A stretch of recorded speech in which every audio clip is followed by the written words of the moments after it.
सर्व शेतकरी बांधवांचे पुन्हा एकदा माझ्या नवीन एका व्हिडिओमध्ये खूप खूप स्वागत आहे। तरी आज या व्हिडिओमध्ये आपण डिजिटल सातबारा कसा डाउनलोड करायचा हे पाहणार आहोत। त्यासाठी चला तर मग आपण वेबसाईटवर जाऊया। पहिल्यांदा वेबसाईटवर गेल्यानंतर आपल्याला गूगलमध्ये डिजिटल सातबारा असे टाईप करायचे आहे। डिजिटल सातबारा टाईप केल्यानंतर तुम्हाला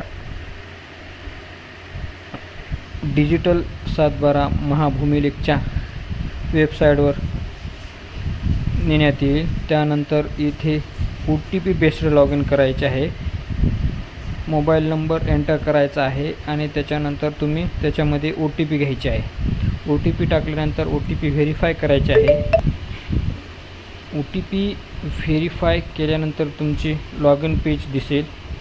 त्यामध्ये तुम्हाला सुरुवातीला ज्या जिल्ह्यातून तुमचा ज्या जिल्ह्यात आहे त्या जिल्ह्यात निवडायचं आहे। त्यानंतर तुमचा तालुका निवडायचा आहे। त्यानंतर तुमचे गाव निवडायचं आहे। त्यानंतर तुम्हाला तुमचा सर्वे नंबर, जो की खूप महत्त्वाचा आहे, सर्वे नंबर ओके टाकायचा आहे। सर्वे नंबर चुकीचा टाकल्यास तुम्हाला सातबारा एकदा डाउनलोड झाल्यानंतर त्याला काहीही करता येणार नाही व पैसे डिडक्ट झाल्यानंतर त्याच्यामध्ये सुद्धा काहीही करता येत नाही।